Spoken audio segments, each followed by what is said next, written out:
The 1977 Chevrolet Corvette. Pure 70s swagger on four wheels. But was it all disco-era dazzle, or did it pack real muscle under the hood? Let's find out if this Vette is truly legendary or just a flashy time capsule. Alright, let's start with the engine, because let's be real, that's what makes a Corvette a Corvette.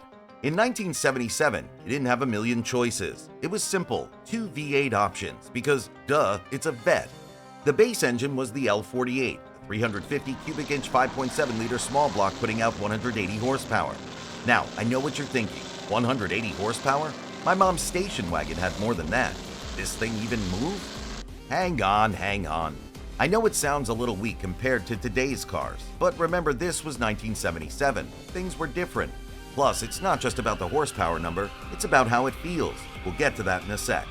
This L48 also turned out 255 pound-feet of torque. And torque, that's the good stuff. That's what pushes you back in your seat when you hit the gas. You gotta have that. But if you wanted a little extra power, there was the L82. Still a 350 V8, but this one pumped out 210 horsepower, a bit more zip. It also bumped the torque to 285 pound-feet. More of that good shove you back in the seat feeling. What made the L82 special? It had a higher compression ratio, bigger valves, a hotter cam, and 4-bolt main bearing caps, all of which made it the tougher and more performance-focused version of the 77 Corvette. So how fast were these things? Well, the base L48 got the 77 Corvette from 0 to 60 miles per hour in about 7.8 seconds, topping out around 120 miles per hour. Not exactly breaking the sound barrier, I know. The L82? It was quicker, 0 to 60 in about 6.8 seconds and a top speed around 127 miles per hour. A little more get up and go. But remember, we're talking about going in a straight line. How did this thing handle? We'll get to those twisty roads in a bit. And those engines, you could get them with a 3-speed automatic, or if you were a real driver, a 4-speed manual. The 4-speed was the way to go if you wanted to feel like you were actually part of the car, you know? It's the difference between watching a movie and being in the movie. Let's dive into a few more details. The L48 had a compression ratio of 8.5 to 1, while the L82 bumped that up to 9.0 to 1. Think of it like squeezing a balloon. The more you squeeze, the more pop you get. The L48 hit its red line at 5,100 RPM. The L82 could rev a bit higher, up to 5,600 RPM. That 500 RPM stretch made it way more fun. On paper, the L82 could rev up to 5,600 RPM, but in reality, Chevy tuned it to stay around 5,200 RPM, probably to keep things from getting too crazy. Okay, time for a quick break. Are you loving this trip back to the 70s? Want more awesome classic car content? Then smash that subscribe button and ring that notification bell. We've got tons more coming and you don't want to miss it. Join the family. Alright, back to the Vette. Let's talk about money. In 1977, a brand new Corvette cost you somewhere around $8,000 to $9,000. Sounds like a steal, right? Nowadays, that's like the down payment on a used hatchback. What does it show us? Living in the wrong time. So, what about today? If you want a 77 Corvette now, prices are all over the place. Really nice one in great shape? You're looking at maybe $15,000 to $30,000, or even more if it's got super low miles and is practically perfect. It all depends on how well it's been taken care of. And how many of these did they make? A lot. Almost 50,000 of these 77 Corvettes rolled off the assembly line. So, they weren't exactly rare back then, and you can still find them pretty easily today. But here's where things get a little mysterious. Chevrolet didn't officially make any special high-performance versions or special editions that year. On paper, all the 77 Vettes were pretty much the same. Or were they? See, there's no official record of anything special. But here's a little secret that the real Corvette fanatics whisper about. Chevy did do some experimenting.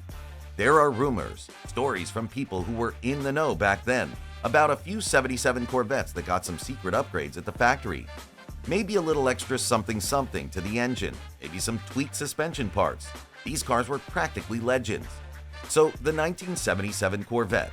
On paper, 2 engine choices, decent speed for the time, lots of them built, and a price tag that looks pretty sweet now. But was it really a must-see like our title says? Was it special? Well, that depends on what you think makes a car special. Let's get into those little details that really matter. But what if those official numbers only tell part of the story? What if some 77 Corvettes were a little more special than others? Think about those sport seats. The 77 Corvette had them. They were designed to keep you planted when you decided to take a corner a little faster than you probably should. They're supposed to work even if you had a few extra cookies. But did they actually work? Did they hold you in like you were glued to the seat, or was it more like a gentle suggestion? And that steering wheel, it wasn't just some big, boring circle. The 1977 Vette had a sports steering wheel, smaller, thicker. It's supposed to make you feel like you're really in control, like you could handle anything, even if it was just your driveway. But did it actually make you feel like a race car driver? That's the question. Let's talk about sound. In '77, there was no fancy noise-canceling stuff. You heard everything: the engine, the wind, the road. And for a lot of people, that was the whole point. That V8, even the less powerful one, still had a growl. It rumbled. It might not have screamed, but it definitely had something to say. And imagine this: you get an optional sound system with an 8-track player. You could pop in your favorite tunes, crank it up, and have your own little private concert while you cruise. Your own rolling disco. But here's something to think about. Did the sound of that engine clash with the music, or did they kind of go together? Alright, time for that twist, I promise. The one that really makes things interesting. Remember that story about secret factory tweaks? It gets even better. Apparently, and this is where the real Corvette experts come in, some of these unofficial special 77 Corvettes got an experimental handling package. Nothing huge, nothing official, and only whispered in closed circles. But they got slightly different springs, maybe even different shocks. It doesn't sound huge, right? But that little change can totally transform a car. Lower, firmer, more responsive. Suddenly, this 77 Corvette isn't just a nice-looking cruiser. Those small changes potentially changed it into a sleeper, one that can go hard on turns. It makes you think twice about everything, doesn't it? It's not just about the numbers in the brochure.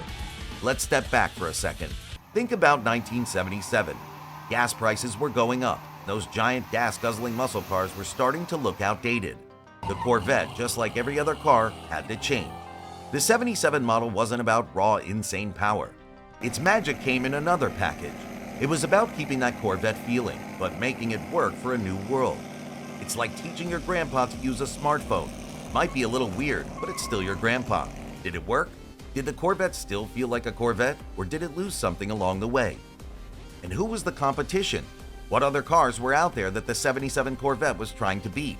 Was it going up against other muscle cars? Not really. It was more about competing with other sporty cars, maybe even some from other countries.